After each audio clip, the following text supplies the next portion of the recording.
And here's a meal that takes you to the warm heart of Persian cuisine.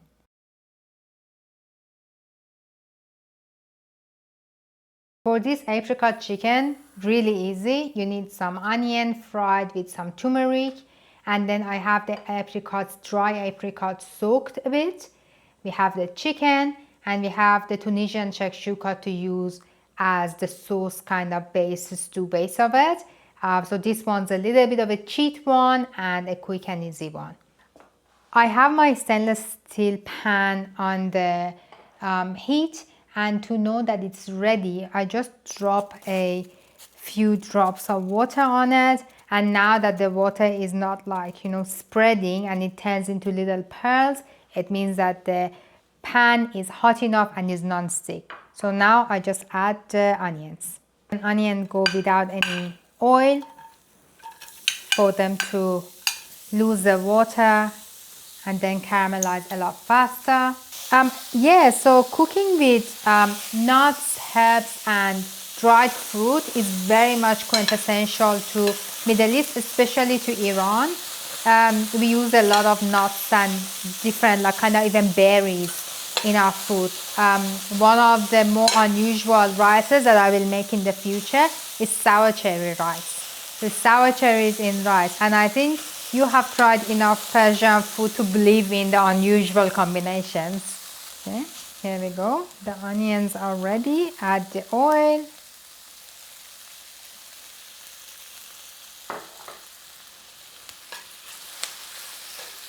One of the comments that I get a lot is that why your oil is in the teapot. So what happened is that my dad went to a op shop one day. He loves op shops.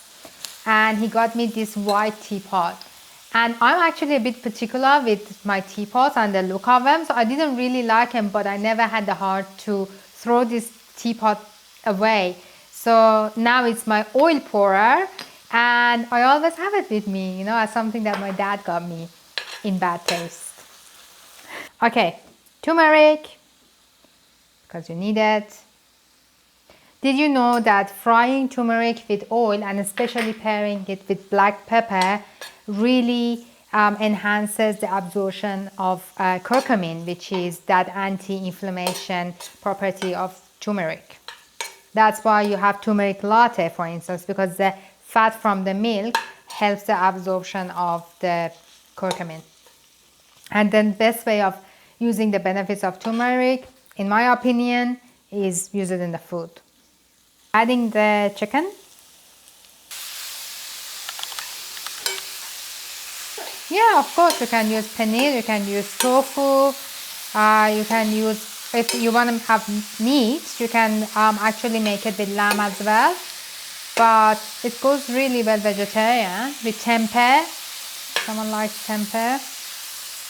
Yeah, because tofu will kind of work like a sponge and absorbs all those flavors. Yeah. So if you didn't have access to get this shakshuka base, then I put in the comments some alternatives of what you can use.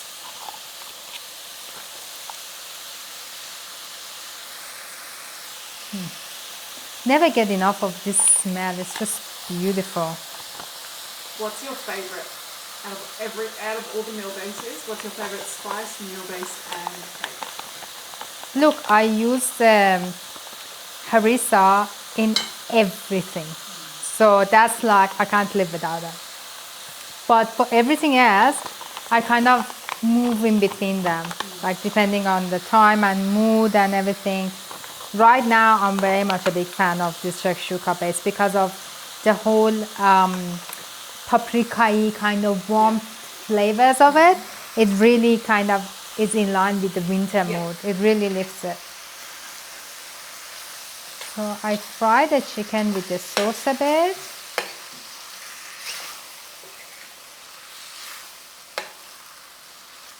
And I know this is a shakshuka base and it's something else, but you can use these in different places, and why not? It's called being smart. All the exotic bazaar products are quite versatile, so you can use them in different ways. Now I'm going to add the soaked apricot. So I soaked it and I'm using the water as well. And because we have the saffron from the rice, and why not, I'm just gonna add a little bit of saffron. Did you know that saffron is the nature's antidepressant? I actually read a study that is even stronger than some of the antidepressants. So if you're feeling a little bit low, add a bit of saffron into your tea and it lifts your mood. It's like the fact that saffron brings laughter and smile is so famous that when I was a kid, it's just a saying that when a kid is a little bit too playful and too naughty, usually the aunties would say, did your mom put a bit too much saffron in your rice today? Because you're smiling and you're a little bit too naughty and happy. Bring the heat down, put the lid on, and let it simmer until the chicken is cooked.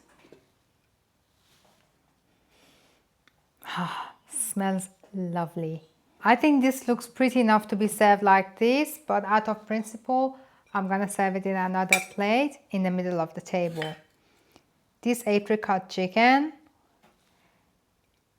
is the most heartwarming dish, yet very light. The chicken is cooked nice. I can see the apricot has infused the flavor, so it's sweet and sour. Apricot chicken is possibly one of the more well-known dishes from Persian cuisine, and here I made it with my shakshuka base, and all these combinations made this dish a very nice, heartwarming and quick meal for winter.